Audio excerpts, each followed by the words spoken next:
Good after morning. Welcome into twitch.tv for what the feck has happened to Bibby's face? What is this? That's what she said. Welcome into twitch.tv/ Ice Cream Uploads. My name is Graham D, and I'm joined by the man that we call Bibby. This is The Scoop, the UK's #1 video game podcast. If we do say so ourselves, we go live on twitch.tv/ Ice Cream Uploads each and every single weekday at 10 a.m. and bringing you, well, let me stop, 10 a.m. Ish. It's now 1:05. What the fuck is happening to Bibby's face? Okay, let's go big screen for this. Oh no, it's going back. I've rewound. We go live on twitch.tv/ Ice Cream Uploads each and every single weekday at 10 a.m. ish, bringing you the biggest, the best, and the breaking stories from the world of video games. We then give you our thoughts and impressions on those stories. We want to hear your thoughts and impressions. So if you're in the chat, please do feel free to get involved over the next hour or so. And it's important that you do, because we will give you our thoughts and impressions. We want to hear your thoughts and impressions, and we want to hear your thoughts and impressions on our thoughts and impressions. It's important because we turn the live stream into a podcast, a video on YouTube, and an audio podcast that goes on iTunes, Spotify, SoundCloud, Google Play. There is lots of places where over 105,000 people have listened and watched this show on demand, so please do feel free to get involved on behalf of all of those beautiful people, which could be you, to be honest. Let's be honest, you could be listening to this right now, and if you are, then you're a beautiful person, and we appreciate you very much. Yeah, you are. Very nice. We did have a little bit of a chat before we started recording this podcast. If you are interested in an ICU baseball cap, we will be starting to distribute those from next week in batches of 10. We aren't fully professional merchandise people. We have created our own merchandise so we can be sure that it is quality stuff, not just off-the-shelf stuff. So we know it's very good, but we have to do it manually. So we'll do it in batches of 10. So if you're interested in that, ! Discord in our chat on the live streams, we'll give you the link to that. If not, just jump into our Discord and you can see the updates there, get involved. Nice. As well as that, ! Loot drop in the chat will let anyone know how they can bag themselves a prize, which this month, well, let's face it, it's going to be one of the hats. So if you don't have the money to buy one of the hats, that's fine. All you need to do is be a subscriber on Twitch and you could be in with the chance of winning one. If you can't afford to be a subscriber, that's okay too. Just stick around in the streams for long enough and you will be able to buy yourself a subscription to the channel with your channel points. It does take a good old time to get to that point, but yeah, nice. One thing I will do though is reconnect chatbot, because David ruined the intro, so I had to turn it off, which means that we had no loot drop, no discords, no nothing, but now it's all working. So if anyone does want to type those chat commands in, they should still be working now. Let's go. Yes, Bib, I'll read. Yes. Hello. Good morning. Oh, sorry. Good after morning, Graham. Maybe we should call it that. The after morning show. That's brilliant, that. Yeah, Timeless has the morning show. We have the after morning show. It's like the post show. So, I mean, everyone likes a party, but everyone knows it's about the after party. After party, mate. Let's go. One thing I want to say, I was going through the chatbot commands. I was saying ! Discord if you want to buy yourself an Ice Cream Uploads baseball cap. ! Loot drop if you want to win some stuff. One thing I didn't mention, Bib, is ! Insert coin. And now this is where me, sat in my insert coin Ghost of Tsushima t-shirt, will flick to you, Bib, sat in a brand new hoodie. Tell me a little bit more. So this hoodie, for those of you that would have been watching through any of our content or being in the video game world over the last year, will know that this is a Ethan Winters hoodie from Resident Evil 7 and 8. I think it's more 8 than anything. It's Resident Evil Village hoodie that he wears over his underneath his big coat. But my God, like, I'm a big guy. Like, you guys know this. I'm a big guy, but their clothes still fit, which is mental, really, because it's so hard to try and find quality clothes that actually fit the bigger boys. Yep. So this fits like an absolute glove, and it's so cool. And again, I feel like I'm doing the hard sell here, but believe me, if you ever bought anything from Insert Coin, you'll know it's not a hard sell. You know that the quality is there for you. Absolutely. Not a hard sell. We don't get paid by Insert Coin to talk about their stuff, by the way. We do get given #gifted items. So this top was gifted to me, not for the idea that I have to give them good praise back for it. I give good praise if I want to, or I just don't wear it if I don't like it. And I'm wearing it, so make your own minds up from that. Lake says, I've been here about 3 years and nowhere near for a free sub yet. Well, maybe you've just not been consistent enough, because David's bought 2 and you've been here for longer than David. So sorry, Lake, just be a better viewer. That's all it is. If you got to complain about God. Timeless says, I'm the pre-show. No. You're not the pre-show. You are the show. We are the after party. That's what it is. It's the after morning show. Yeah, there you go. Who has the mid-morning show? Good question. Good question. Very good question. Ooh, I don't know. We need to find someone else to do some like coffee chat and stuff after Timeless has finished it. That's where Lotus can step in.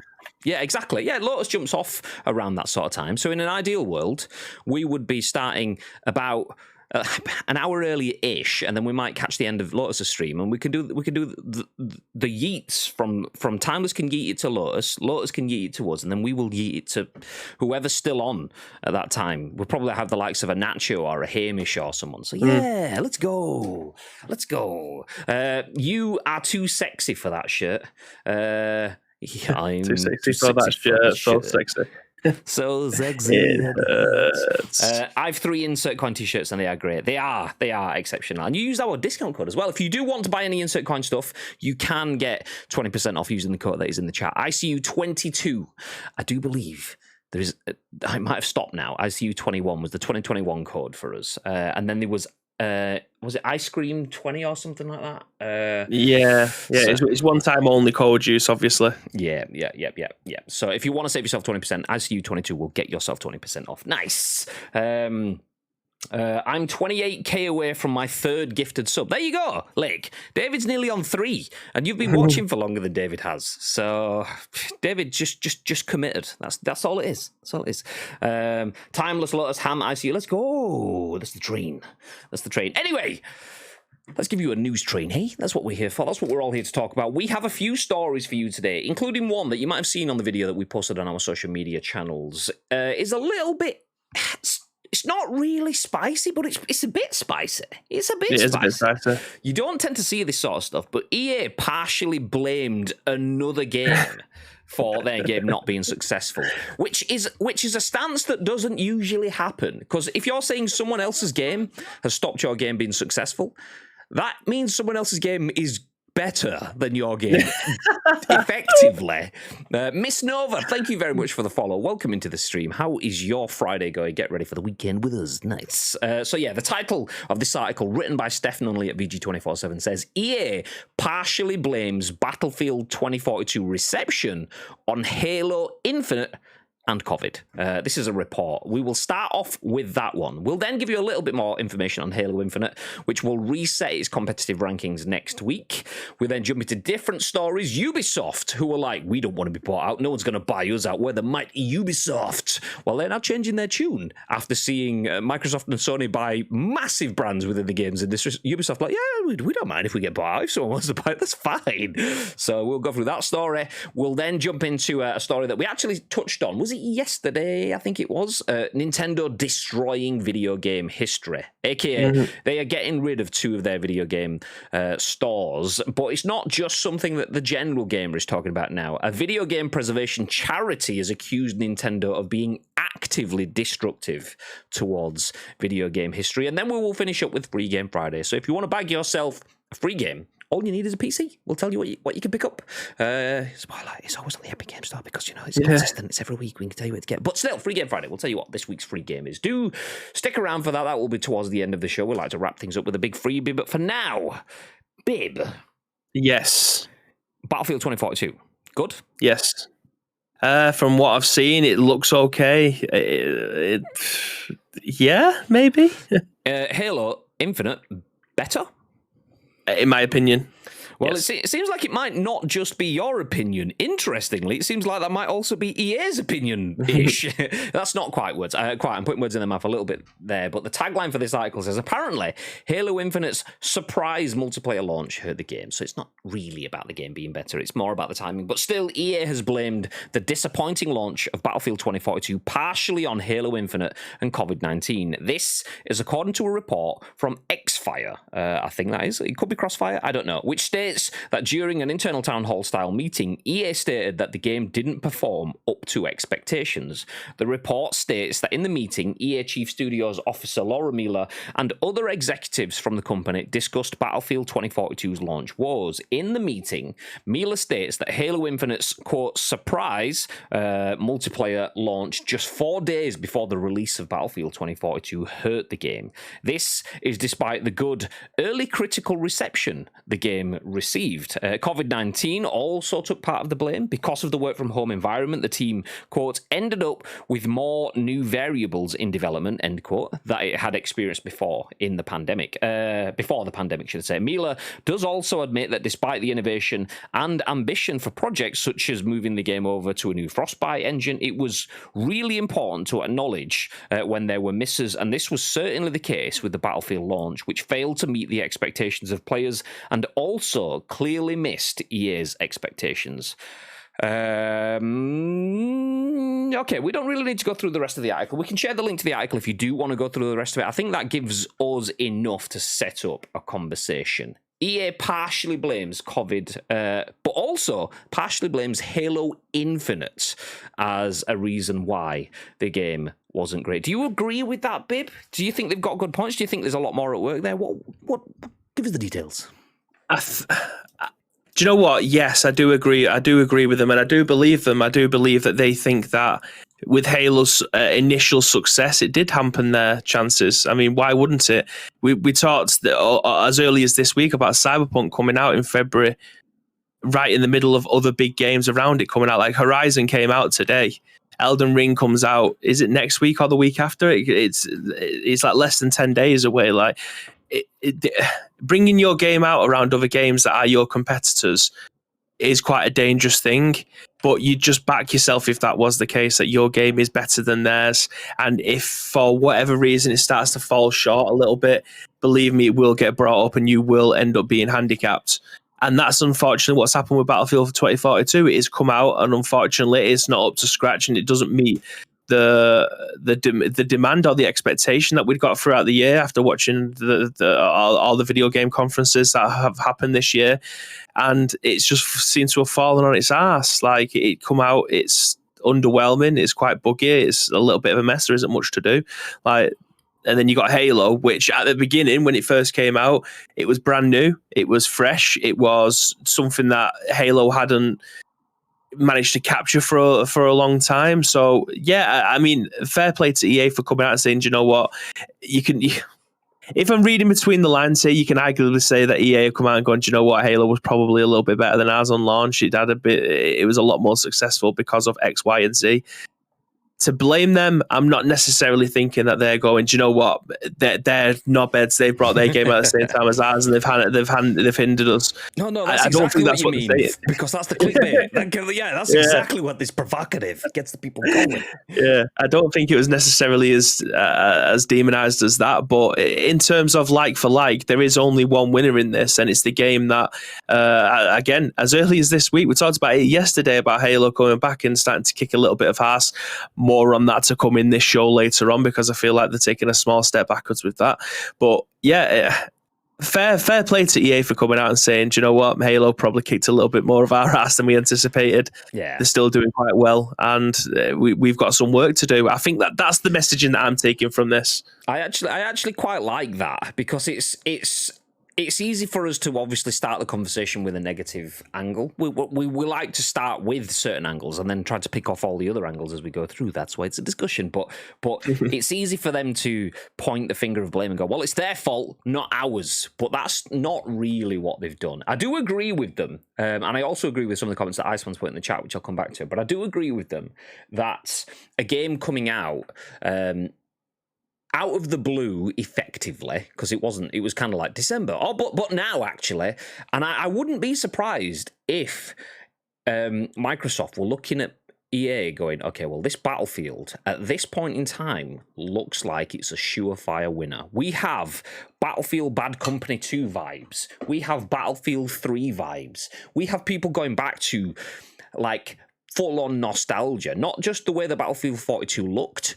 I mean, they actively encouraged that with the likes of people jumping out of jets, firing rocket launchers at another one, and then jumping back into the jet. They actually encouraged the nostalgia trip, but then specifically said that it's you can go back to games like Bad Company and stuff like that within the was it Portal? Is that what it was called? The Battlefield Portal, like game customization option stuff. Obviously, that's not there yet, but that's what they were talking about. So they were kind of saying, okay, we're taking you back to your roots. So everyone was super happy. Microsoft might have been looking at them going, okay, this looked like, for me, that was my game of E3 off of the trailers. Obviously, I've not played anything. I think it was pretty much everybody's. So usually when I go through a list of, absolute not fanboy, by the way, but let me pick up my Battlefield 3 pad and flick through my notes. But when I go back to the notes from the watch-alongs, and we had the likes of Starfield, Stalker, Back for Blood, Sea of Thieves, Yakuza, and stuff like that. The one that starred there, you can't quite see it, is Battlefield 2042, because I starred the games that got my attention, and it was, was it? Oh no, it wasn't starring for attention. Actually, no, that was something different. But it was starred because that was my game of E3. That's one that I wanted to talk about to come back later on, and I picked that as like, yep, that's my game of E3. I know it's an easy opt out for a lot of people, because some people are like, yeah, but that's the big game. It's obviously going to be your game of E3. That's not really anything. It's like, I don't care if it's nothing controversial. That's what it was for me. So there's a good chance that Halo could have seen Battlefield with all of this hype. People like me going, well, that was the game of E3. And someone did ask a question. I think it was Tito saying, was it critically acclaimed? It's just off the top of my screen there. Let me find my mouse. There we go. Did Battlefield get early critical acclaim? I thought it was universally panned. Or are they saying Halo? This was pre-launch. So in the early sites, Battlefield was looking decent. It was only when it got pushed back a little bit and people were like, oh, okay, it's starting to... And then we hadn't really seen anything until launch. And then there was, I said to launch, then there was that... Was it early access or was it a beta period where people were jumping in and playing it? Where Lotus was doing the flying around in the sky and stuff like that. Yeah, it was early access, yeah. It was only after the early access period it had like 24 hours that people were like, okay, well, this is a bit too, a lot of the same stuff, a bit, not really much, anything new, any variation. It was, it's actually, and then as it got further and further, it was like, okay, it's not just variety, it's just a bit flat. It's not really doing anything. There's not really functioning modes, and we have to wait for the launch, and then the launch comes along, and that doesn't really build. But before all of that, Battlefield was like the Pepsi Max flying up towards the top, and then it launched, it went zoom straight down, like, oh no. So Halo, at that point, the Microsoft team could have been like, do you know what, we're not supposed to be bringing it out for a few weeks, but is it ready? Yeah, it's been ready for a couple of weeks. Has it been tested? Yeah, it's all been tested. Should we just push it out next week and get it out 4 days before Battlefield? I wouldn't be surprised. That's not something that is out of my mind. That is very possible that it could have just gone, yep, we'll do that, and then take the seat away from them. Okay, Battlefield now plays catch-up because Halo, obviously, it's dropped off a bit now, but at that point was commanding column inches. So it could have been upset by that. But for EA to actually go, do you know what? GG's, that was a good game. That coming out 4 days before ours definitely hurt us. You don't often see that. I do like the fact, though, that they did say, but we fucked up. We fucked up. The game wasn't good enough. We've got all sorts of issues with COVIDs and stuff like that, but we didn't meet our own expectations. Fair play. But that only means something if we then do meet expectations. Battlefield 2042 is dead. As far as I'm concerned, I mean, you could prove me wrong and No Man's Sky it, as we found out yesterday. We're talking about that again. Yeah. But I don't think they will. As we said before, I don't think in a 12-month cycle, and Battlefield's usually more like a 24-month cycle. Was it 3 years with the last one because of the Pacific stuff? Is that what it was? Yeah, they delayed it for so long, didn't they? That's why they ended up bringing out that there's no live service stuff for an entire year. Yeah. So, I mean, Battlefield isn't annual, but this game, it kind of feels that way because by the time you get 12 months into it, if Battlefield's 2 years, Call of Duty is already releasing a new one, which takes everyone away from you. So if you don't have it ready at launch, you don't have it ready at all. So, okay, take it away, learn, bring us another Battlefield that's Modern Warfare-esque, but better. You have to relaunch it again. There is no Battlefield 2042A. We need something different. Give us a different Battlefield Infinite. Oh, give us one of those. Full on shit on Halo back. Give them one of them. That's what we need. But yeah, I'm happy enough. It's interesting to see them swiping at another brand, because you're not swiping, but honestly saying, okay, we actually were hurt by that. Because you hear that stuff all the time if you work in the video games industry, across journos, across community managers, never from the brands, where if a game comes out in the same launch window as Grand Theft Auto, yeah, we're not going to do the sales that we wanted. If the game comes out in the same launch window as a Call of Duty, yeah, okay, we're not going to get in the top of the game charts because Call of Duty is going to take it. You're launching the same week as a FIFA, yeah, okay, that's it. We're not going to do that. So you hear that and you see that, but the brands never really say that. So having EA saying, okay, that's hurt us, I quite like that. Okay, let's have a little bit more honesty like that, please. Yeah. I mean, it's only going to do him good, isn't it? Let's be honest. Like, obviously, we're talking about it now, but it's a little bit of honesty, a bit of personality. Do you know what I mean? Rather than just being a PR machine. Tried to have a drink. Sorry, got a big yeah, ball. yeah.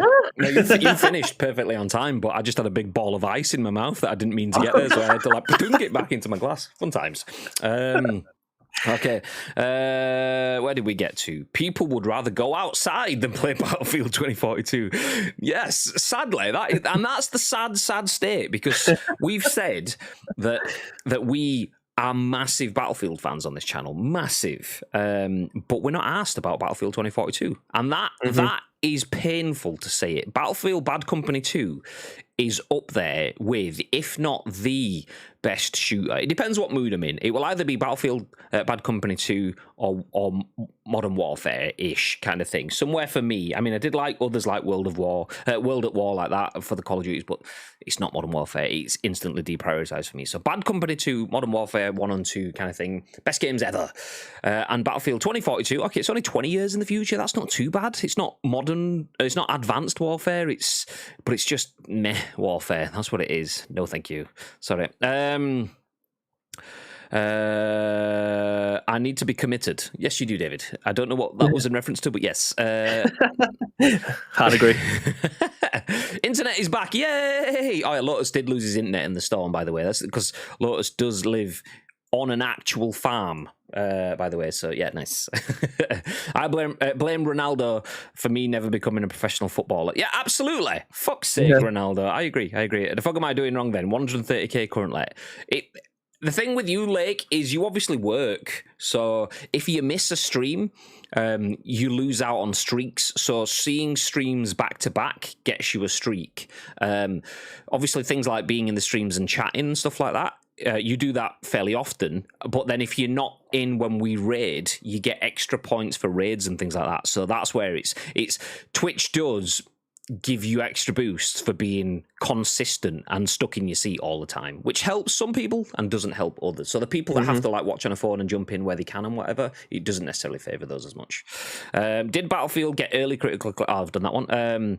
Yes, or the game was just released half done and was shite. Yes, it was. It's just not. It wasn't good enough. It's not good enough, and it's not good enough for it to be called a Battlefield game for me, because I love the Battlefield name, and I don't feel Nietzsche is a bike seat sniffer. Nietzsche is a bike seat sniffer. I do feel that, but I don't feel that that we've had Battlefield games. I mean, Battlefield 5 and Battlefield 1, going back to those two, were okay if you're interested in that. I mean, Battlefield 5 had to get better over time, but by the end of it, it was great. So I expected this one. Okay, they've learned the mistakes. It's the same mistakes over and over again.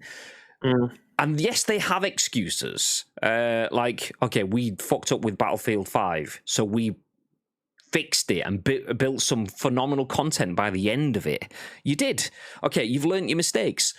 But then we got COVID, which is a huge impact. And it gives them another, I don't want to like excuse air quotes it, because COVID is a huge unforeseen and massive impact on something like that. That is a viable excuse. for us who will read between the lines and see that. But for other people, it was just like, it's Battlefield things, isn't it? Battlefield just isn't a good game anymore. And that's the thing. It's that's not the case. But that becomes a belief. And what you believe is true to you. And if it's not true, but you believe it, then, well, it's true. So, and a lot of people will believe it. So it's just, that's an assumed truth. This is what I was. So you were talking about the release dates. This is madness. So we have Horizon Forbidden West out today, this Friday. Next Friday, Elden Ring. The Friday after that, Gran Turismo 7. The Friday after that, WWE 2K22. What the fuck? It's just like pow, pow, pow, pow, pow, pow. Mad. Yeah. Oh, and Babylon's Fall is between Elden Ring and Gran Turismo 7. Yeah. All of the games. Babylon's Fall, actually, I saw something on that one. It was streamer keys and stuff, and I thought, not me, baby game though.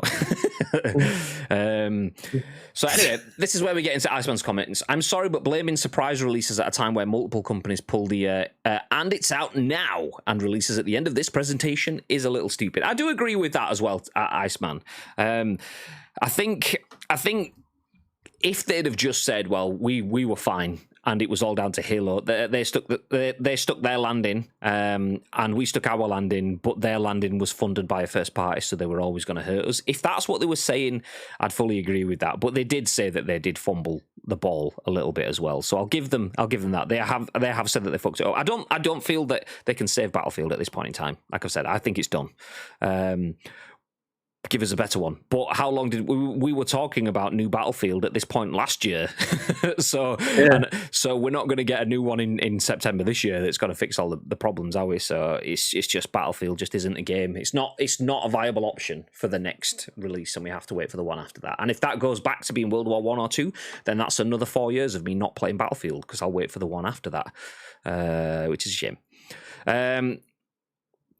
That smells like some serious BS considering it's a multi-platform game, blaming the release of a console exclusive. I agree. I do agree with that, though, massively. I mean, the only thing I will say is that Halo was a little bit more multi-platform this time, being on PC and console and being free to play. That will definitely have hurt them, because obviously EA, having EA Play, being super close to Xbox and trying to get everyone into the EA Xbox loving, and then Xbox go, boom, our bigger, better game than yours 4 days earlier and free, probably did them some damage. I will agree with them on that. But that said, if Battlefield was as good as Battlefield should be, then it should have been fine. But it wasn't fine because it didn't stick the landing, and people realised, so just went, okay, well, Halo did, and it's free, so I'll stick with that until you sort your stuff out next week. Okay, it's next week, and you've still not started it. Maybe the week after. And then 18th of February, and it's still not a fully fixed game. And there we are. Oh no. At the end of the day, the moral of the story, if you make a good game, it will stand up to scrutiny and players will play it. If you make a bang average game, of course, it's going to get lost in the fog. But I agree with that to an extent, because if it's a live service game, then average is more than good enough for me personally. If an average game is a live service game and what you come out with content-wise is good enough to be able to get you through the first 6 to 8 weeks, that's fine.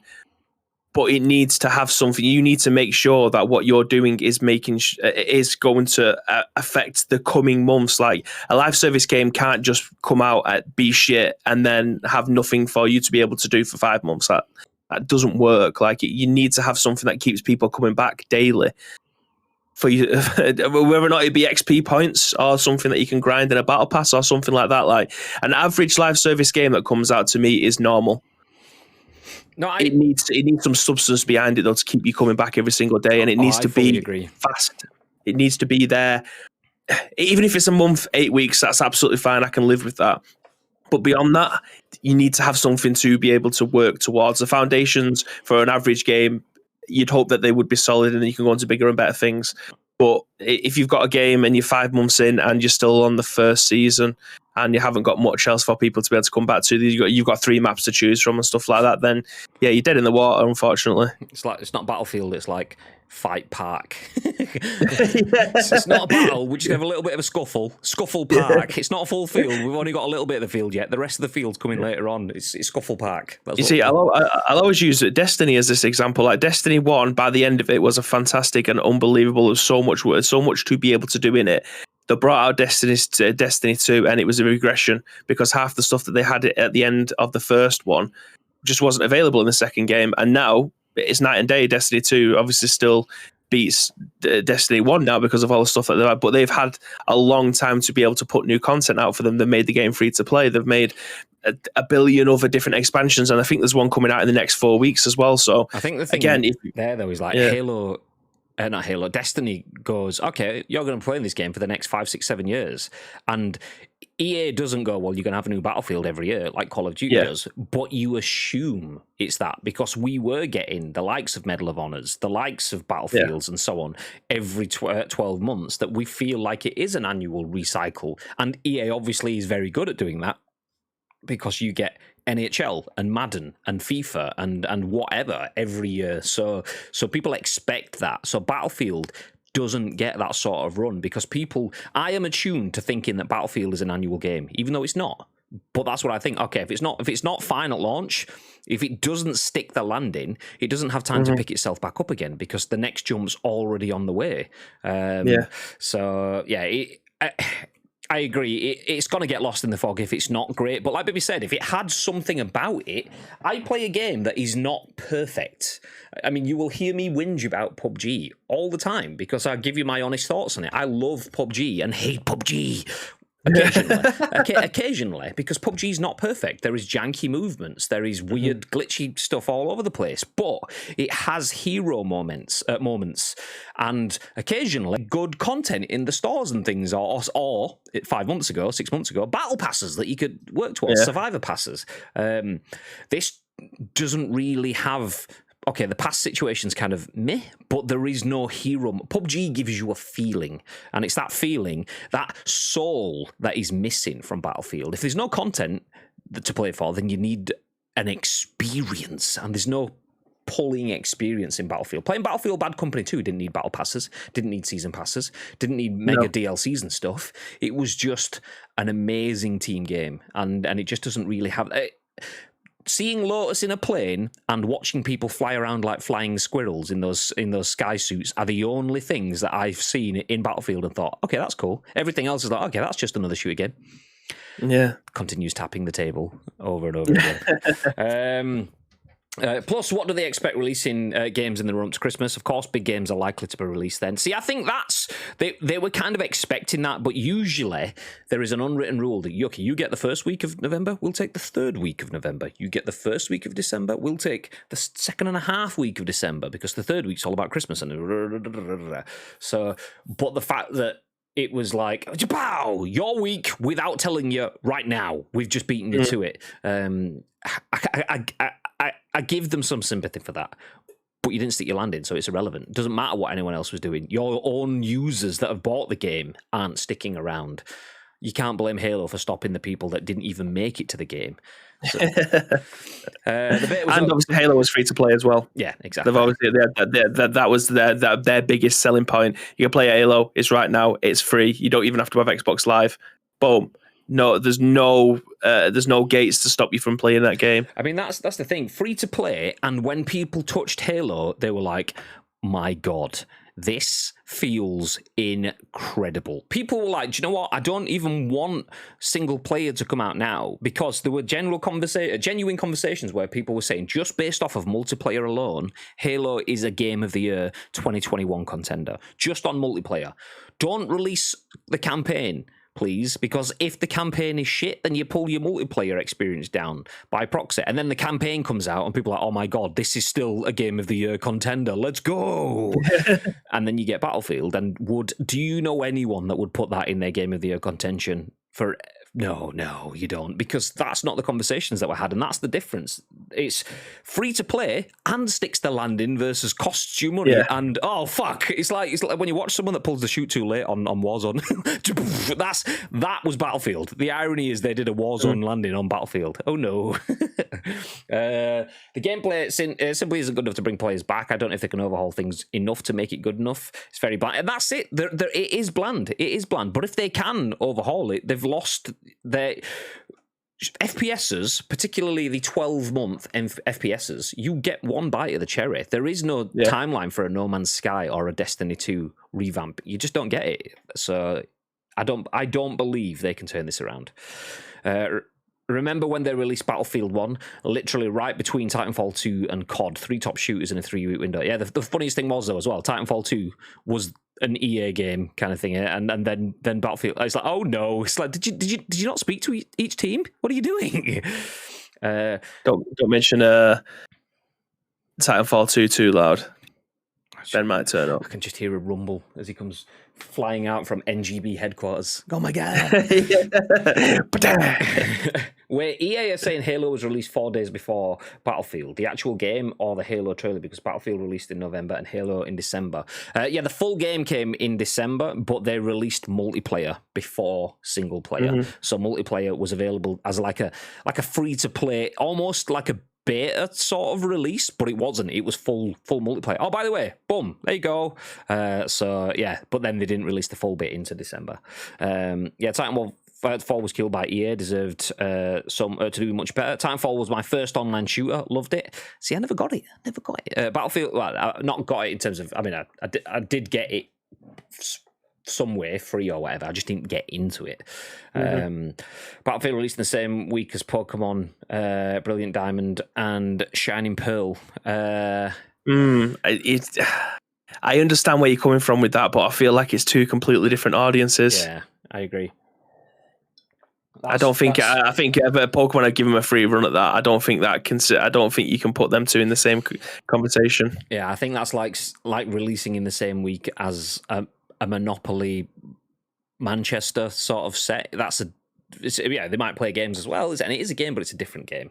I get the sentiment though. You can't avoid big releases, and I will let them off because they're not saying that that's all it is. But it's nice to get the honesty bit anyway. Balls in your mouth. Wait, what? What? That was a while back. I don't remember what happened there, so we'll just keep going. Lake says, okay, the fug, I have a sub. Thank you, someone. Yes, sorry, I actually meant to come back to that one and didn't. Lake now has a 14-month sub to the channel because 33 minutes ago, Tito did this. Gifted sub. Thank you very much for gifting a sub out, Tito. Hey, let's go. If only CP was real money, I'd be minted. As in COD points?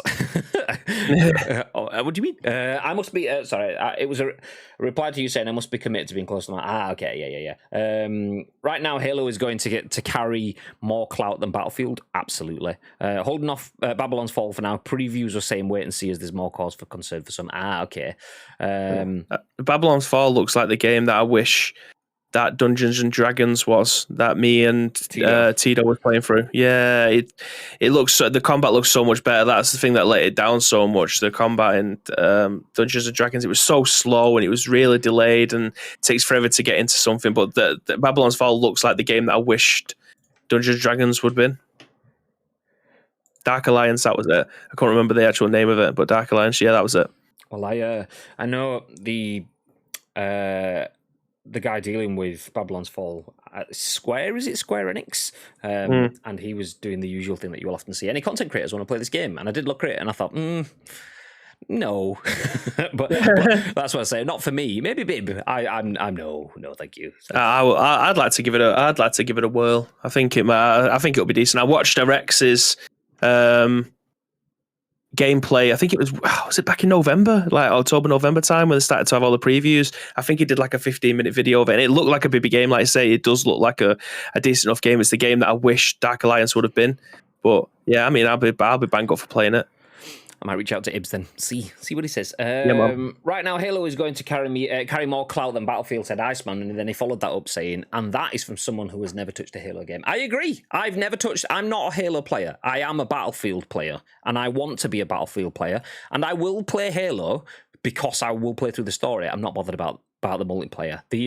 The laser gun big jump arena shooter big jump game that arena shooter that kind of thing that Halo is different from what I want from a shooter game, which is perfectly fine. It's just not what I'm into. That said, I will play through the story because it's clearly got great lore and story building. That I would be into. The gameplay mechanics, not as much. So I'm definitely a Battlefield person over a Halo, but Halo is a better game right now. It carries a much better brand right now, and that's because they didn't release it in poo state. They held it back a whole year and made sure it worked. Needs to come so fast. So let's go. Destiny was billed as a decade-long game, and it is being that. To be fair to them, yes, Rome wasn't built in a day, neither was Destiny, but it's an exceptional game for the users that play that game. The difficulty with a decade-long game is you become a super nerd. Destiny was like, hey, it's Halo, yeah, it's cool, and suits and stuff, and we all jump in and play this game, and it's sponsored by Virgin Media, and it's at EGX, and it's everywhere. And then after a few years, people go, that's that huge game that people used to play years ago. And then before long, you become like World of Warcraft, something that was really cool, but then it's just something that people used to play, only nerds play now, kind of thing. So Destiny's difficulty will be breaking out of that mold, having something that is always there and always fresh, but fresh enough to get people back in. And the only real way you can do that is to change and revamp. So Destiny 3. And that, I think that's the reason why if we see a Destiny 3 and not just expansions, it'll be something like that to get the audience back in again. The chicken I got this morning in PUBG is unmatched, probably my best Final 2 ever had. No game makes me feel like PUBG. No, I agree. And that was a great watch, by the way. Do feel free to drop a follow on Timeless, by the way. He streams early mornings. I was watching his stream this morning. He was dead to rise. He dropped some smokes down because he had no cover. He was in the blue in phase 27 or whatever it was. It was one of those where the blue's going to kill you off if you're in it for 5 seconds. Timeless had already been hurt, dropped into the blue, and you'd heard him go, oh, well, that's it, balls, I'm dead. And then just sprays with like a little bit of prey at the dude, lasers him, puts him down, and wins the game with like 2 HP in the blue. Like, let's go! So yeah, go check him out. Go check him out. Halo was delayed until to avoid 2042 style issues. That, Ian, is the one. Halo was delayed to avoid those issues. It came out with some substance. Not all of the substance. They've not had it perfectly themselves.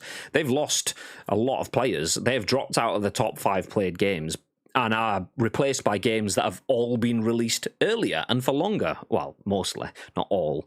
So it's not perfect, but when they come back with co-op campaigns, when they have their Forge modes and things like that, then yeah, okay, they might go a bit better, but they're pitching themselves as a decades-long game as well, not just an annual release.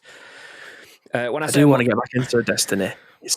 I really, really enjoy playing Destiny. It's funny, not to the extent that Nico does, because that is a full-time commitment. That is a full-time job.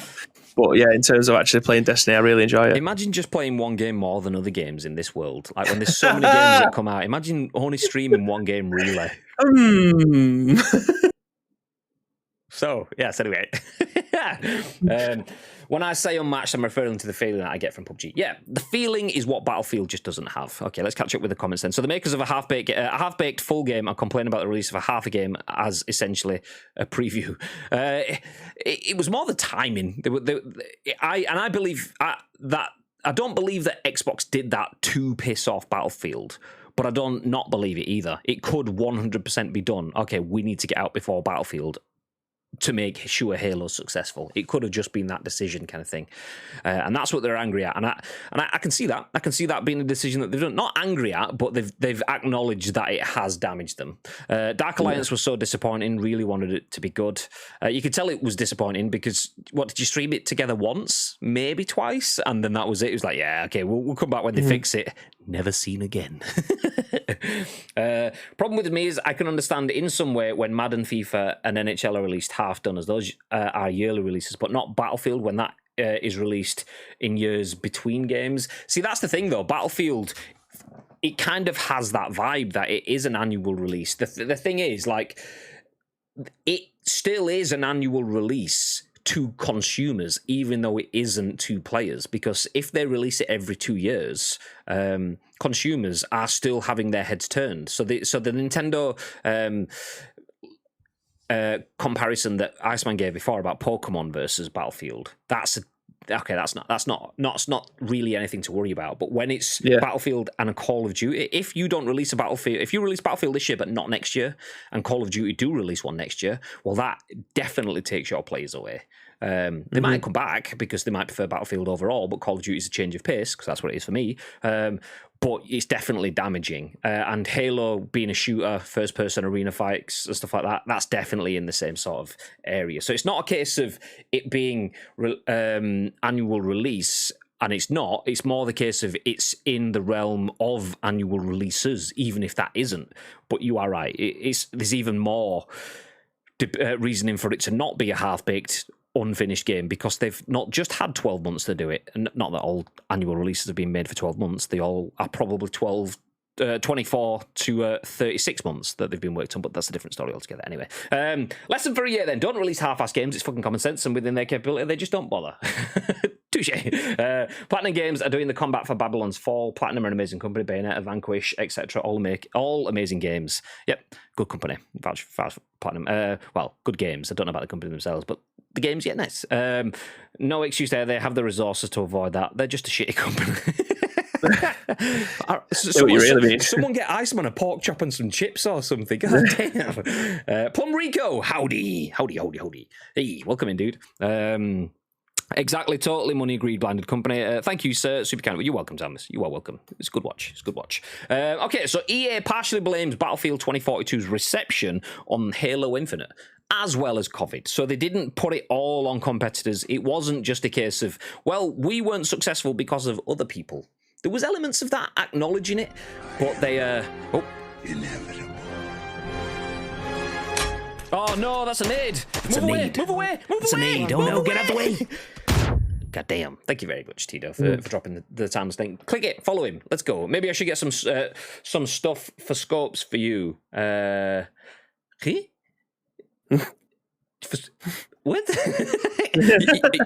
Are you going to build me a scope? That's fine. Just blue screen, Graham.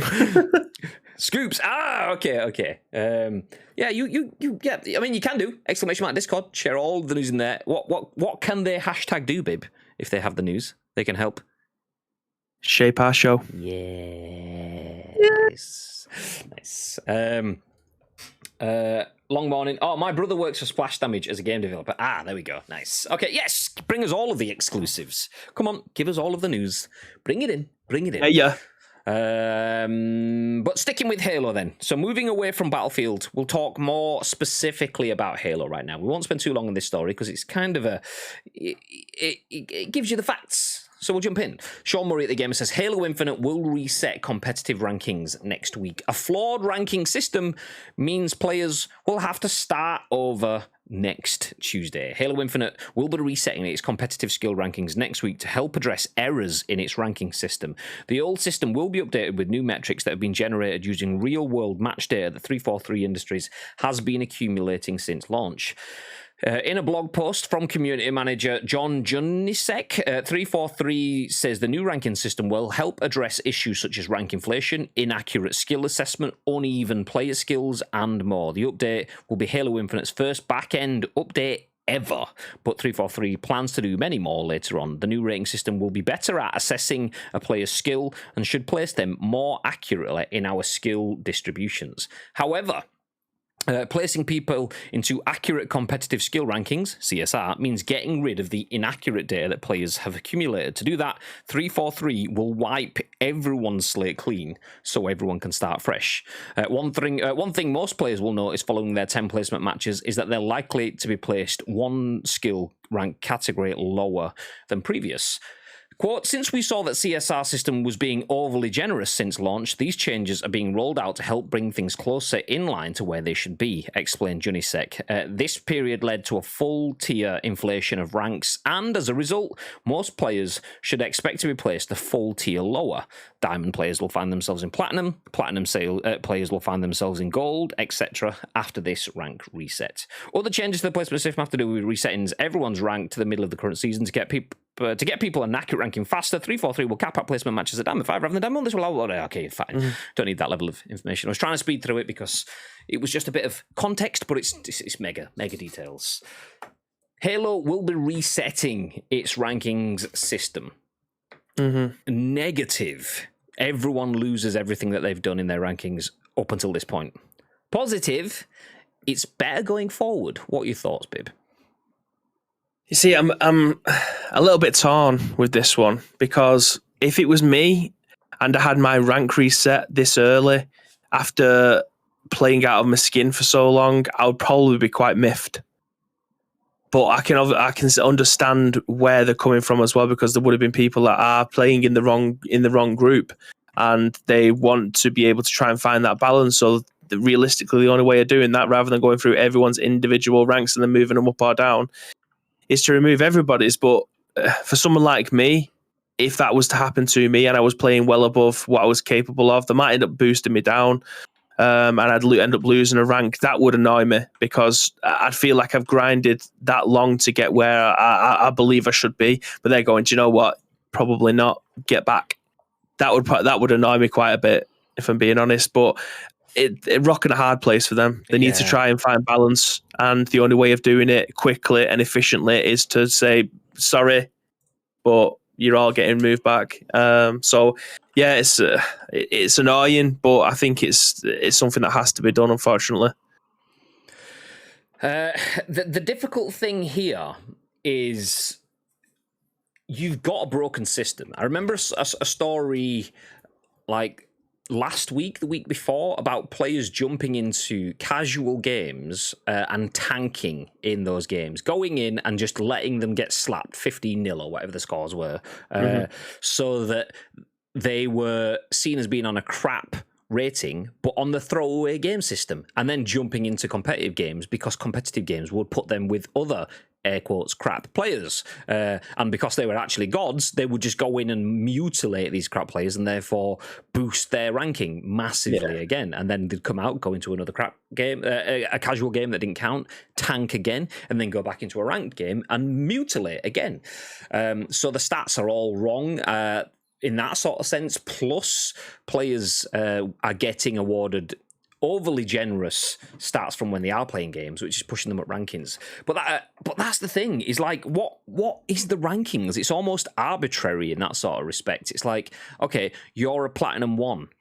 Great, nice. Okay, we're actually dropping you down to Platinum 2 rather than Platinum 1 kind of thing, or something like that. I know these aren't the rankings. I'm just saying things for illustrative purposes.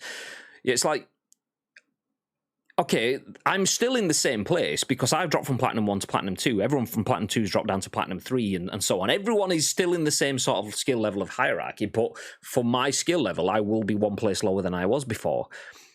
But that's like, you've just given me a tenner and then gone, oh, actually, I meant to give you this $5 instead. And it's like, well, I've just had a tenner though. And it's like, yeah, before that, you didn't have any. And it's going to cost you whatever you've got to get into the theme park or whatever. And it's like, no, but I had a tenner before, and now I've only got a $5, and I've done nothing different. Yeah, no, but it's still the same. I know, but I've still got not what I had before.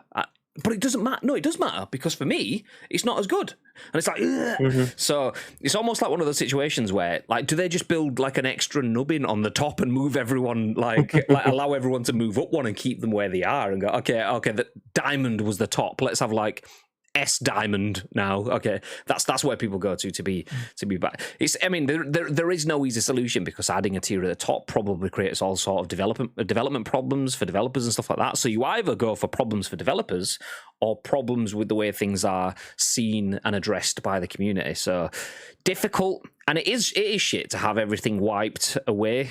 It could be good for other people. It could be good. It could be one of those like blessing in disguises where people go, okay, well, I've hit my platinum, my diamond, my whatever, and what do I do now? Now this gives people another opportunity to just run at it again. Okay, I'll have another couple of weeks just grinding games, get myself back up the rankings again. Let's go, baby!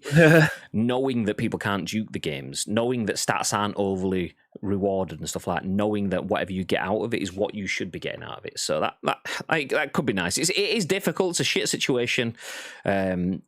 But this is a decades-long game, so in the grand scheme of things, this will be not even a bump in the road. This will be one of those potholes that you can't even remember driving over. You remembered it for the 5 seconds that you were on it, but then someone beeped the horn and it's out of your mind and you never thought about it ever again. It could just be one of those. That's probably what it will turn out to be. I really want to edit that drop and add a few more move-aways until only dogs can hear it. Move away! Move away! Move away! Move away! Yeah.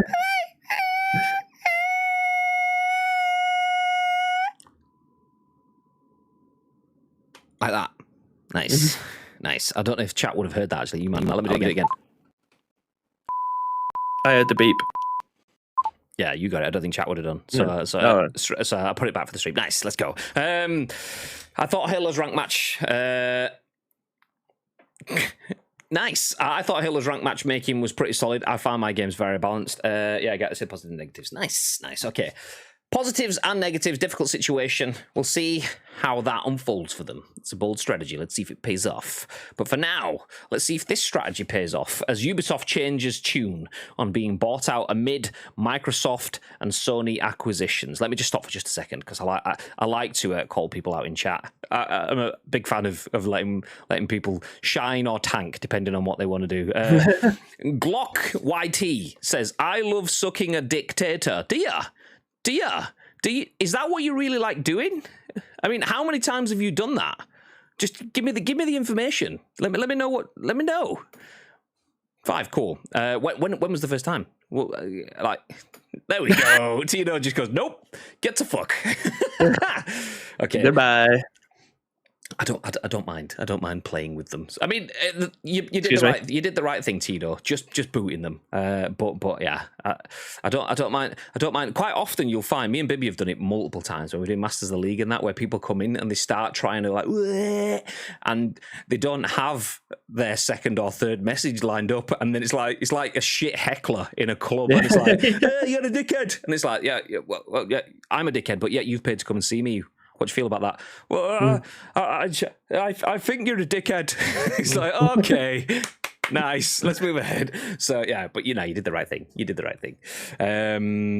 Moving ahead, Ubisoft changes tune on being bought out amid Microsoft and Sony acquisitions. Michael Beckwith at Metro has this article, and it says, as investors question why Ubisoft has received no acquisition offers, the company says it's open to the possibility, but can stay independent. So with big names like Activision and Bungie being bought out by Microsoft and Sony respectively, many are wondering which company will be next. EA was already suggested as one possible target, and now Ubisoft investors are asking why they are not as well. In an earnings call, even one investor brought up the topic of consolidation and bluntly questioned why Ubisoft has yet to receive an offer. Why the fuck is no one buying this shit? As transcribed by Kotaku, they asked, quote, in a consolidating industry, I guess I'm just wondering why you guys haven't had an offer given the embedded value in your IP. Is that because in order to be acquired, you have to signal that you want to be acquired and that you haven't done that? End quote. I'm just going to say it now. I'd rather wait till the end, but I think I'll forget. I don't recall Activision saying that they wanted to be bought. So I don't either. Anyway, carry on. Judging by the answers from CEO Yves Guillemot and Chief Financial Officer Frederic Duguay, Ubisoft is open to potentially being bought out, even though it has the means to remain independent. Both execs were purposefully vague about whether Ubisoft has received any offers or not. We will not speculate on why people would not have made any offer, said Duguay. Gilmore then interrupted him with, if any offer were made, actually. That's one of those where it's like, shit, fuck, I wasn't prepared for this sort of question. How do we...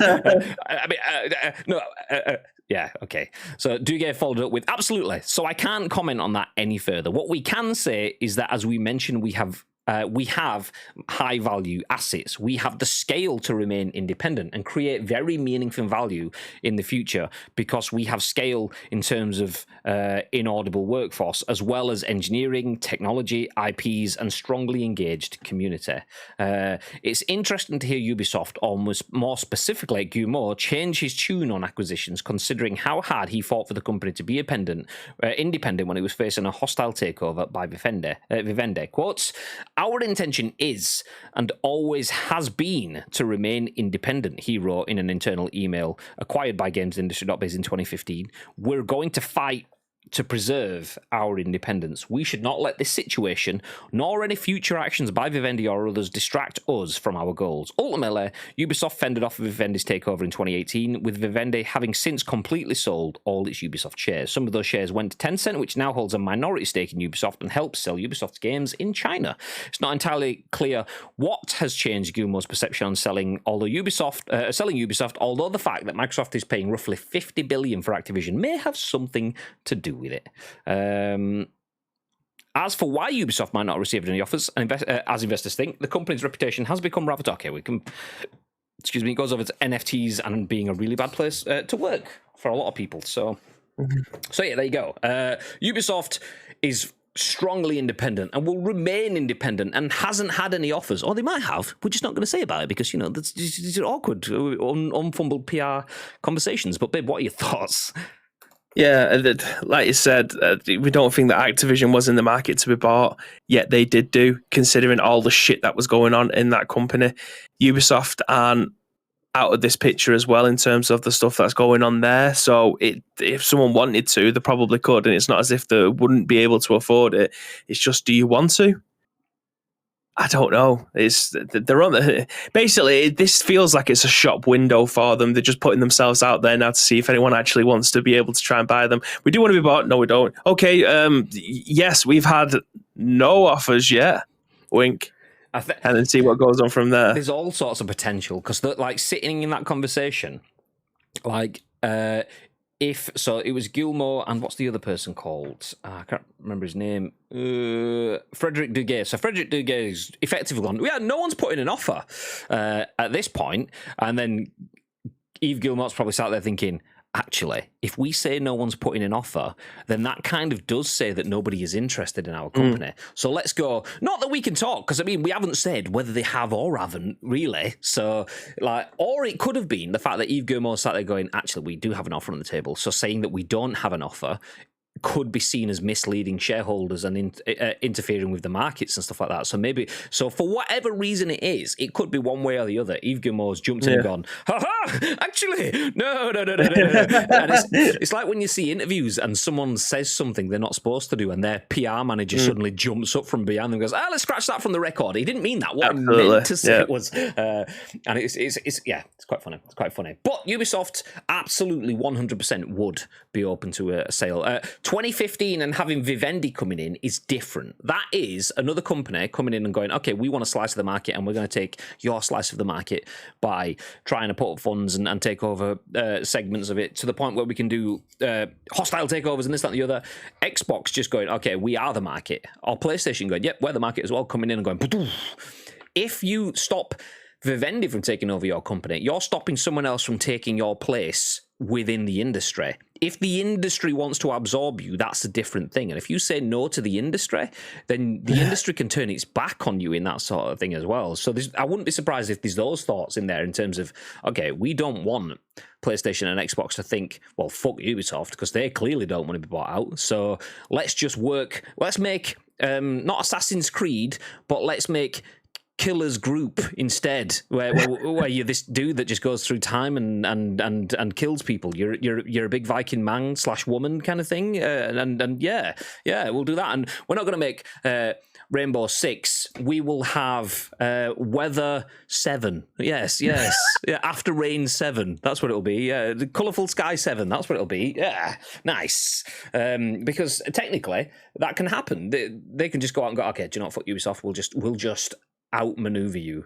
So there's probably loads of different ways that this come out. But Ubisoft, them being toxic and them being full on into the NFT realm, I wouldn't be surprised if that is having a big chunk in it as well, because Activision sold for above market rate. So the people at the top of Activision, the people that were making decisions that were shit, have received a massive payout and have got rid of the headache of having to deal with the toxicity and all of the stuff that comes around that. Ubisoft, very, very recently, as recently as this week, have been in the news about the fact that it's been 200 days since a better Ubisoft was made and nothing has changed. And as recently as the last month, have had decisions about their NFT plans absolutely criticised. So for them at the moment, they're probably thinking, okay, we can't do anything. It seems that all our honest decisions are just being thrown back at us. I mean, we made NFTs and people got angry at it when clearly we're not the problem. The problem is they don't understand them. And we told them that and they just got angry again.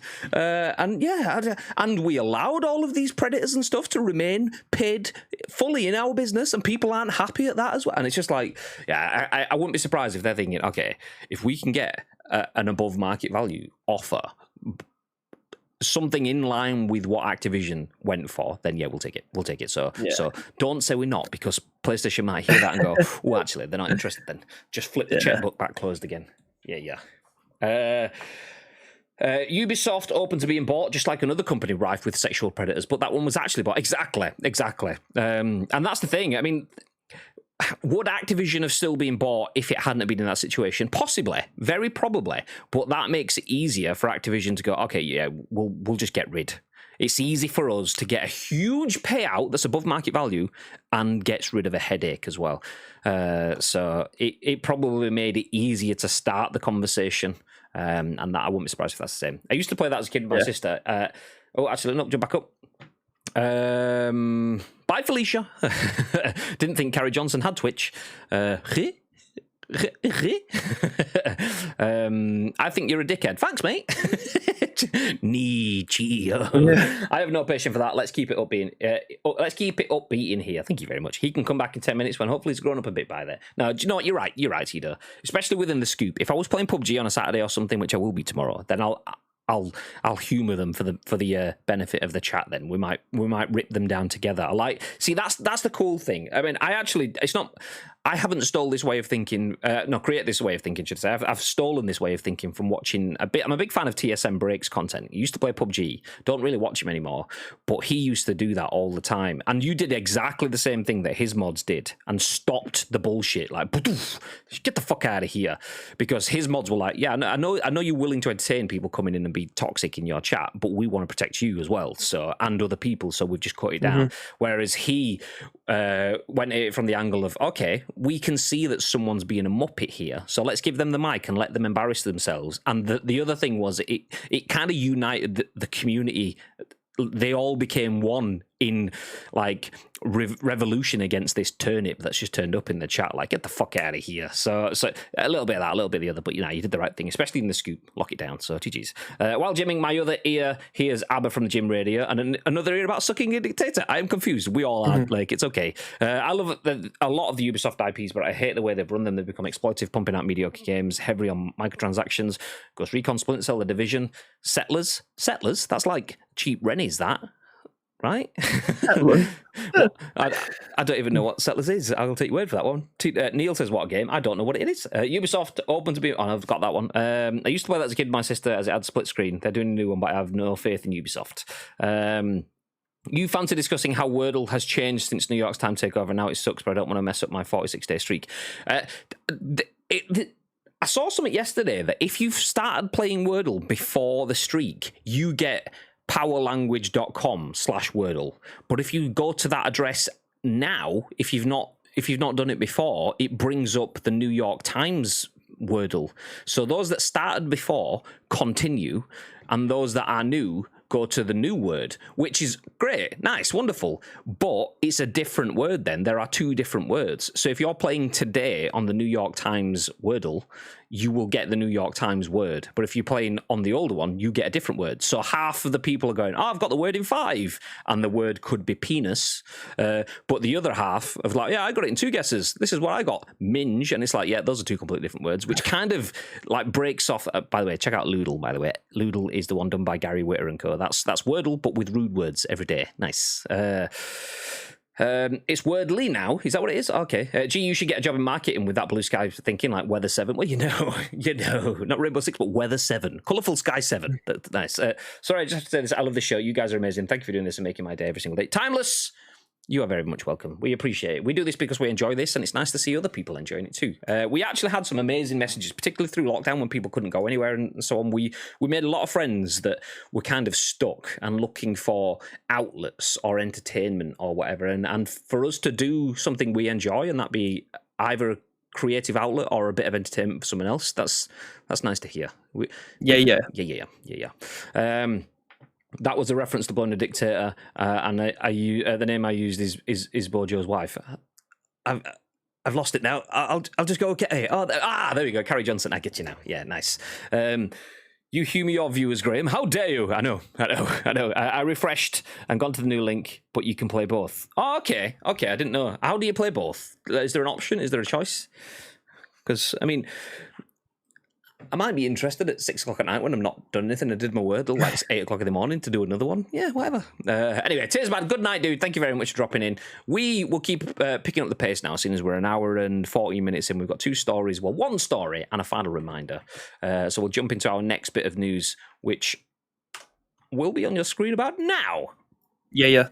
Chris Scullion, aka Scully at VGC, says video game preservation charity accuses Nintendo of being actively destructive to game history. The VGHF, which as you can see on your screen in big letters if you're watching the video or on the stream, is the Video Game History Foundation, has criticizes Nintendo's support of anti-preservation lobbying.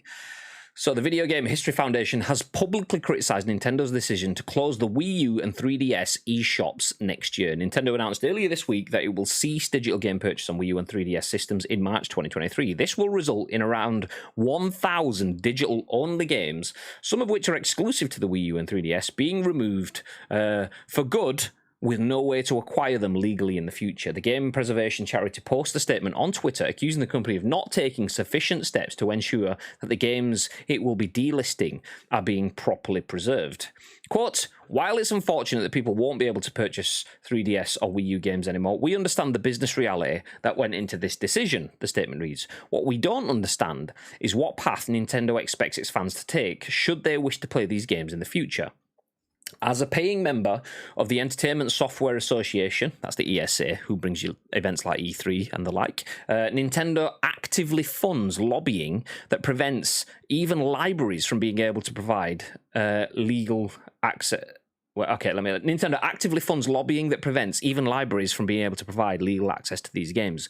Not providing commercial access is understandable, but preventing institutional work to preserve these titles on top of that is actively destructive to video game history. We encourage ESA members like Nintendo to rethink their position on this issue and work with existing institutions to find a solution."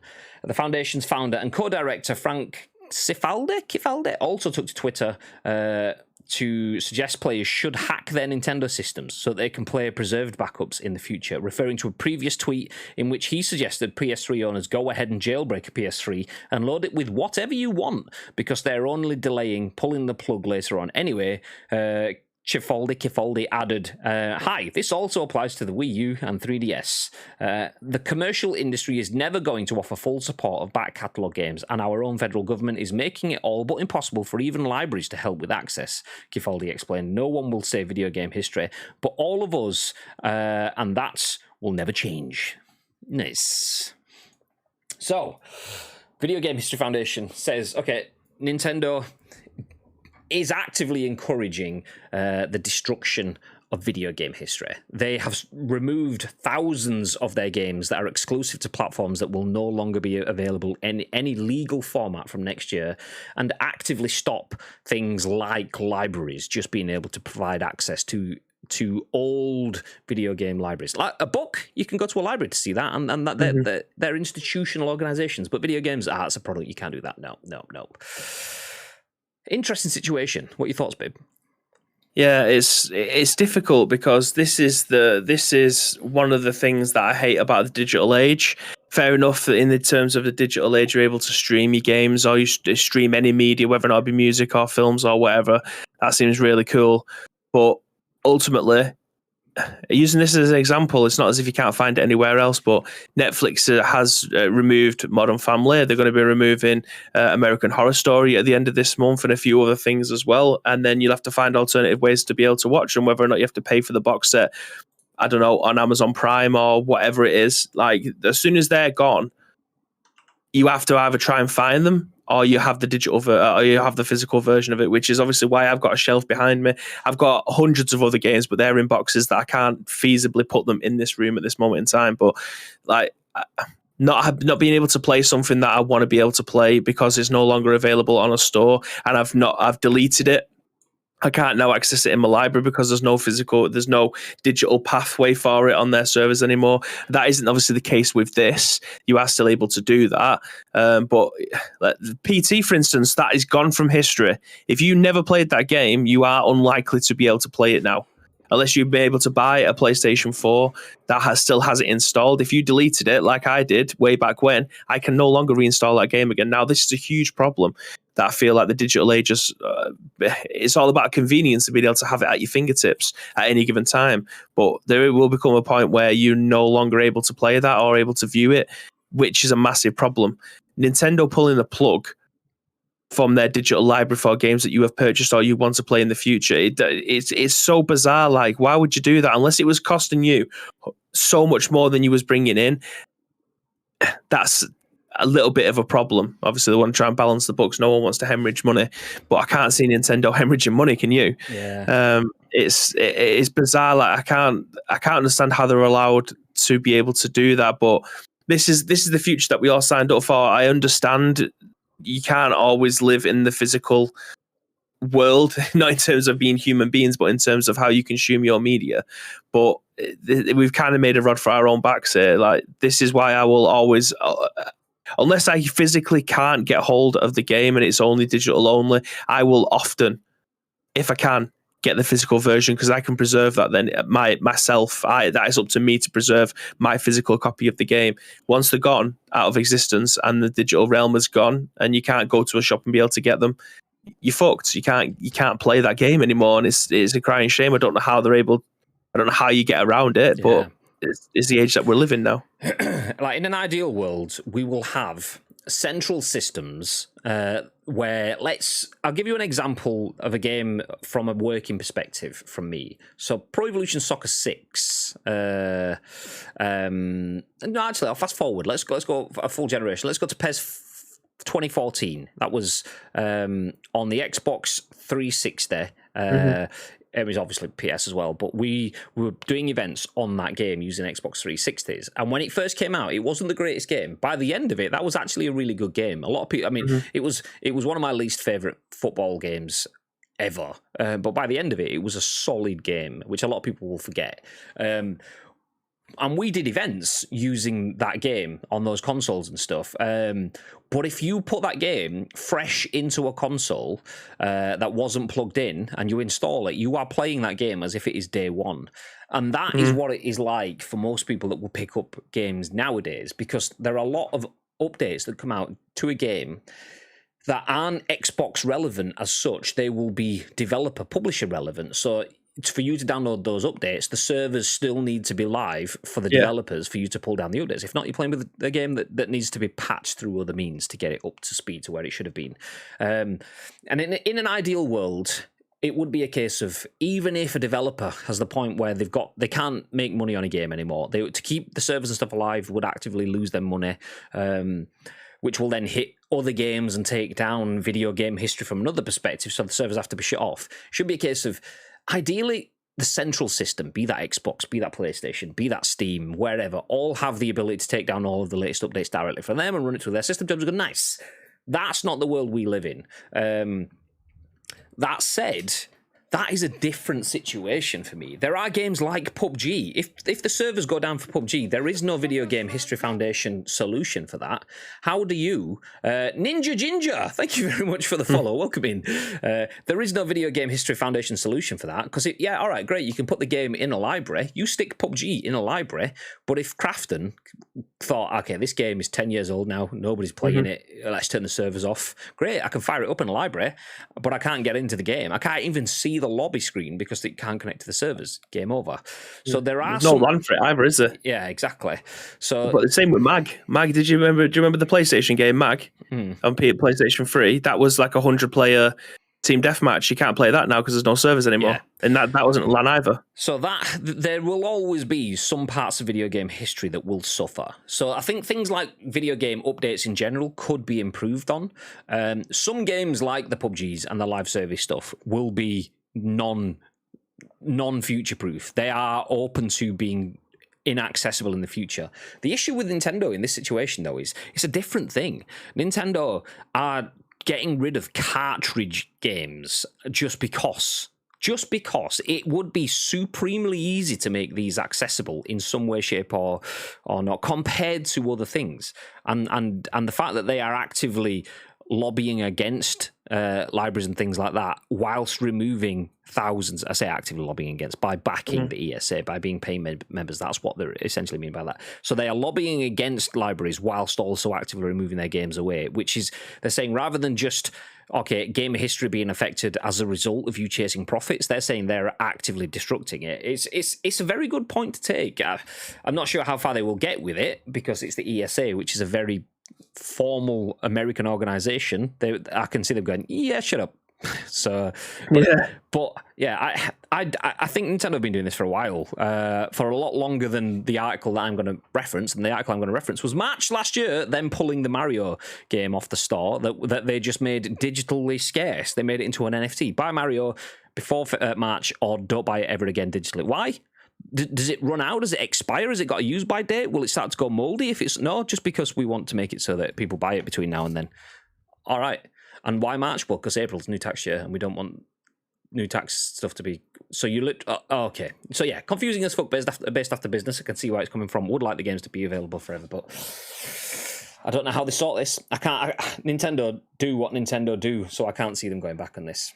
Yeah. What was the Video Game History Foundation's reaction to all the iconic studios that EA have shut? Also, this is one of the main complaints about digital purchases in general. I think the studios thing is just one of the industry things. The industry kind of winces whenever a studio shuts or is absorbed into another studio and so on. I think that is just one of those business things, though. That's like a publishing house of newspapers or magazines or whatever folding because there isn't enough revenue streams for it or whatever.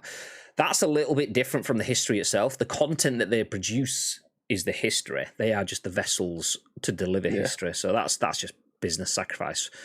So getting rid of the studios is one of the things that you can take. Getting rid of what the studios produce is what shouldn't happen, and that is where we find ourselves today. Also, just to point out, I'm in favour of archiving games. GG's. I love the fact that I can go back as far as my OG Xbox account and still play games like Fusion Frenzy. Great party game if you've never played it. I think it's vital that we preserve them. And Timeless says, I used to be like that, then COVID hit, and I went digital. Never went back. Do you know what? Same. I mean, that PS5 there is digital only. I do have a disc one downstairs, and I bought the disc one first because I want discs. I like the tactile attachment that I have to picking up a game that's still in its cellophane wrapper and waving it around in front of the screen. Because I haven't played Cyberpunk 5 and I've not got 2077 on my PS5, but I will do eventually one day. But today's another day. Anyway, that's enough of that. We'll wrap things up very quickly now with one final story, unless you've got anything else to add to the Video Game History Foundation article, Bib. No? Okay. Sorry, I couldn't. I don't know why, but I don't know if your mic's cutting off or something. But it just kept on popping in and out. Then I just said I will wrap things up unless you've got anything to add on the video game. Oh, there you go. No, I don't. No, nice. I do not. I don't know what was happening then. I just couldn't hear you. It just went completely nothing. I think it on stream for Butts and Cats. Sorry. If anyone's listening on demand, I was in fact being a cunt. Okay, let's continue. Yeah. No, I was going to say, I think it happens when we've been in a Discord call for a while, because it happened with Nietzsche the other night. I literally dropped out and dropped straight back into the call again, and he was like, okay, it's working now. So, yeah. Right. Anyway, what I was about to say, though, is this is from Tom Ivan at VGC, and it says, next week's free Epic Games Store title will be Cris Tales. It will replace Brothers, A Tale of Two Sons on February the 24th. So Cris Tales has been announced as next week's free Epic Games Store. Normally priced at £35, the indie love letter to classic JRPGs will be available free of charge from next Thursday, February 24th until March the 3rd. Cris Tales will replace Brothers, A Tale of Two Sons, which is currently free to download. I'm going to hit play on this very quickly. I won't show the full video. I'm just going to skip forward a little bit. So this is Cris Tales. Do you know what? This is next week. Let me just remind you, though, that Brothers, A Tale of Two Sons is free right now. So if you have a PC with Epic Game Store access, go in, redeem the game, add it to your account, because that is made by Hazelight, who make games like A Way Out. And It Takes Two, so you know it's going to be a great experience. It's free. Get that one right now. Get this one next week. Nice. Mm-hmm. Nice. Okay, I think that's us done.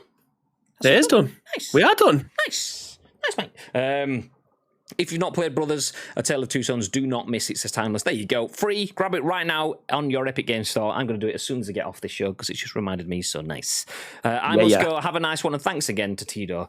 GG's Lake. Jesus. See, that gets a gifted sub, says thank you to the person that gives it. That's what you like to see. That's what you like to see. Love it.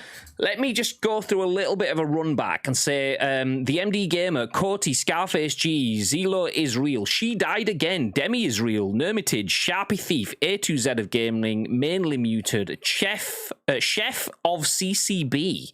All thank you very much for follows since the last show yesterday. We appreciate that very much. We are closing in on 3,000 followers now. We are 2,935. We're only 65 away from 3K. 3K! That's huge. Oh my God. Yeah. Mental. Massive. So thank you very much to everyone that has been following us over the last few days. We appreciate that very much. For now, though, we are going to disappear. This is our last scoop, our last podcast of this week. A week is done, but the gameplay content isn't. We'll be back tomorrow for a long stream, I might add. I'm going to start around 10 a.m.-ish tomorrow, playing some PUBG, and I will be on until about 5 in the afternoon, in the evening, whatever you call it. So that's like 7 hours. And the reason for that long stream is just because I can. Nice. No, Danielle's out, so I'm unsupervised, so I'm just going to play video games all day. So, bring your piss bags. Yep. Do you know, I might push the boat out and go for 1p in that time. You know, there you go. So yeah, do feel free to join me all day tomorrow for some PUBG. Nice. And then, what's happening on Sunday, babe? Ooh, we were returning back to Skyrim, baby. That's something I do need to try out this weekend, actually, today. I need to boot up my copy of Skyrim and make sure that everything's still sound since we moved the room around. I mean, the PlayStation works. I can see it. I can play it. But I haven't checked Skyrim. So I need to do that. If I've lost my save somehow, I will be super upset. Will I start it again, though? You goddamn right. Absolutely. Bibby would be absolutely devastated and just look off in anger over to his picture on the wall, just to the side and think, fuck it, let's jump back in, eh? Nice. Such a beautiful place. Can't be away from it too long. I mean, if it did break and you didn't want to play that, then Tears Bad does say, Bib, golf stream soon, please. I think the golf home is I can do that. I'm missing I some can still do that. Bibby golf fun times. Yeah, we might sort that for you soon, Tears Bad. We'll see what we can do. Timeless says, nice, I will try and pop by. Mama Timeless is here. Well, if you don't get time to, that's fine. You got the familiar. I'm off to see Mama Day. Although she's not Day, she's a different family name, but still, I'm going to go see her on Sunday. We're going for some food and stuff. So same plans, just different days. So if you're busy, if you're busy, it's good. If not, then nice, drop in. But yeah, we're going to disappear. Before we do, Mr. Bib, anything else you'd like to add? Yeah, so thank you very much to each and every one of you that have joined us for this week's episodes of The Scoop. That's 5 down, but we have 5 more. So if you want to help shape those shows next week, there's 2 ways that you can do so. First of all, find us on social media. It is at Ice Cream Uploads across all major social media platforms. Or alternatively, get involved with our Discord. All we need from you is a URL plus your thoughts and impressions. We will then give you our thoughts and impressions on the very next show, which will be at what time? On Monday, Instagram Day. Well, that will be at 10 a.m. Ish. Yep, we will be back at 10 a.m.-ish on Monday and on Saturday and Sunday before then, though. So do feel free to join us for all of those streams. The social links are going into the chat right now. Let me just say, obviously, we've added Hover and TikTok in there. Hover, do feel free to drop us a follow on Hover. TikTok, we haven't posted anything yet, but our very first TikTok video will be going out soon, TM. Yeah. Soon. TM. So yeah, do feel free to follow us on Hover, join us on TikTok, and join us tomorrow, Sunday and Monday, for all of the content. Until then, have yourselves a fantastic weekend. Stick around for the raid, because we are going to raid with our friends, and you'll get extra channel points, which Lake wants, because he wants to get a sub, but he's already left the chat, because he just said that, which is why he's not getting his channel points to get him subs. So there you go, Lake. That's it. But yeah, stick around for the raid. We'll raid a friend, make their day. You get channel points. We all have a good time. Until then, stay frosty! Stay frosty!